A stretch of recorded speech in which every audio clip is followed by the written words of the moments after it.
Hello and welcome to Angry Andy Reviews, and this is my review for Kingdom of the Planet of the Apes.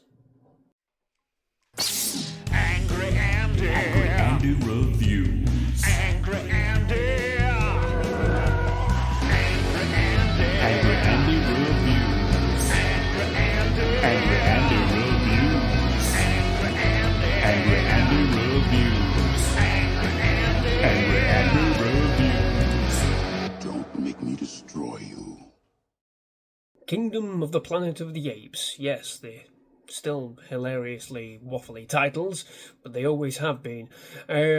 This film is set 300 years after the events of War of the Planet of the Apes. Obviously, Caesar, spoilers, is no longer with us, and of course 300 years later you'd expect that to be the case anyway, but he died in the previous film.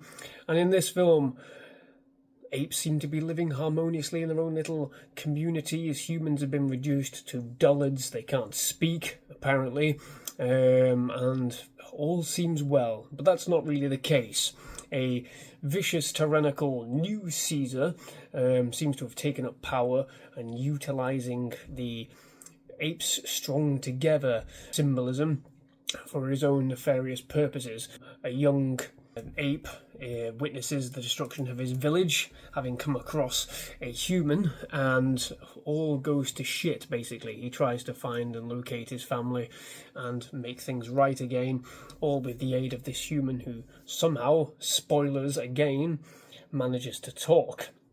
Now, the thing with these films is it's difficult to sort of set up a new sort of story within this universe going forward. You know, after the amazing performances and amazing story of the previous three films, it was always going to be a bit difficult. There's nothing inherently wrong with this film. I think it's fine. I think it is okay.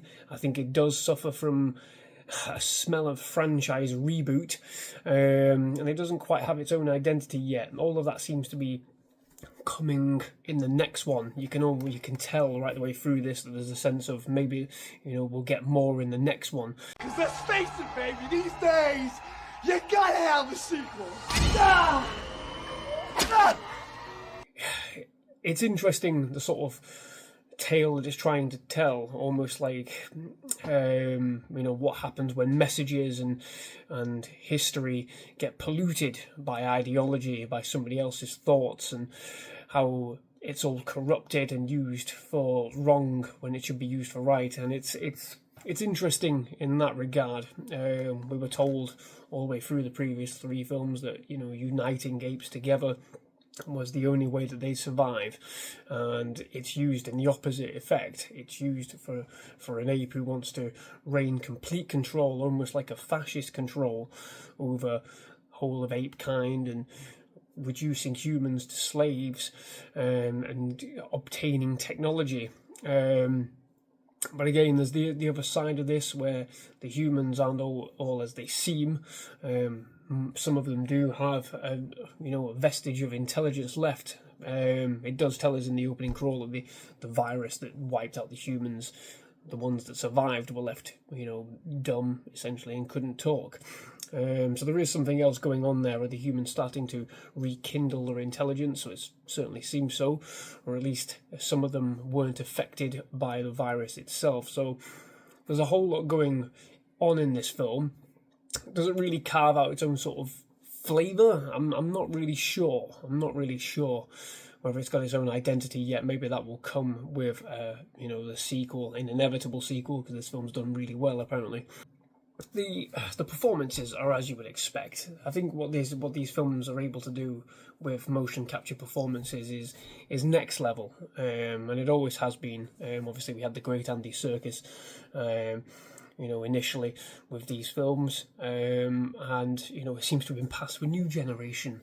So there's no flaw in the visuals. I think the visuals are spectacular in places.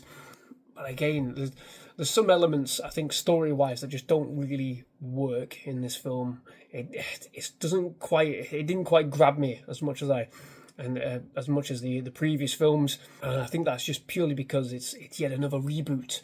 Of course, they had to do something, but did we really need this film? That's the overriding question that I'm having at the moment. Do we really need another stopgap between the inevitable, the whole Charlton Heston Planet of the Apes thing? Do we really need another stopgap getting there? How much longer does it take to get there? I suppose that's the only interesting sort of thing to really think about, is how long it takes to get there. I can't really remember. It's been a very long time since I watched Planet of the Apes. Not the Tim Burton remake. Good God, that was horrendous.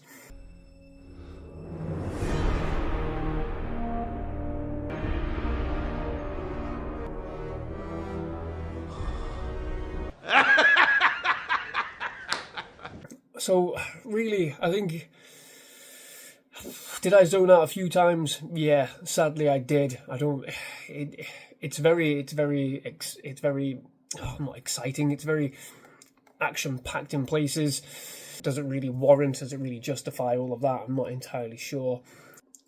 The most interesting parts for me, I suppose, are the lore, going back to Caesar's teachings and really bringing that up, and the intrigue that Apes have around that. And I think that's the danger with a potential sequel, is that yet again we're going to fall into the trap of, oh, humans are here doing nefarious things as well. It certainly seems that way come the end of the film. I don't want that. I don't want that. If we are to get a sequel, I want us to focus squarely on, the apes and how they become this civilization going forward. Sorry, I've got Simpsons running through my head at the minute. Dr. Zaius. Ooh, help me, Dr. Zaius. Dr. Zaius, Dr. Zaius. But there you go. There's a marker of how this film sort of landed with me. That I'm constantly going off to somewhere else instead, thinking about a different film instead. There's nothing, like I said, there's nothing wrong with the central cast. I think Freya Allen does a very decent job for what she does, and the motion capture artist, so Win Teague, especially playing Noah, the central character in this film, is very good. And Kevin Durand does play a very good scene-chewing villain. But that's it. It's very good. It's not great. It's very good. And the visuals are superb. But beyond that, I think it's a little bit, dare I say, empty in places. But we'll have to see. We'll have to see. Certainly towards the end of the film, where it does ramp up in that final third, you start going, well, this is what we wanted, after what is essentially quite a very slow start. But there you go. There you go. A lot of a lot of thinking from me, because I'm not really quite sure, to be quite honest with you.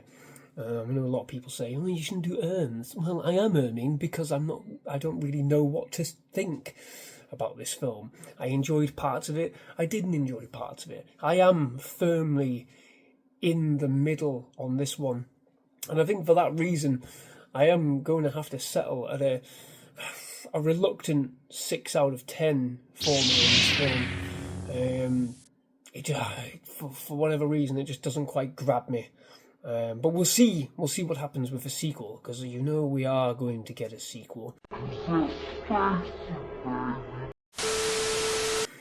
Disney have put a lot into this. This is one of the last vestiges of the Fox sort of hangover, if you like, I think. And Disney have put a lot into this. So we'll see. We'll see what comes of it. We'll see whether we get more human nonsense, which I'm pretty sure we will, to be fair. But hopefully we get some decent character build with, Noah going forward with the other central characters, and more, a rekindling of Caesar's teachings and how that will expand them. Because arguably that's the most interesting part of this goddamn film. So there you go. A 6 out of 10, a reluctant 6 out of 10. It's not a terrible movie. It is, a bang average movie for me. But there you go. For that reason, a 6 out of 10. What did you think? Let me know in the comments section down below. Are you as on the fence as I am? Are you as in the middle as I am?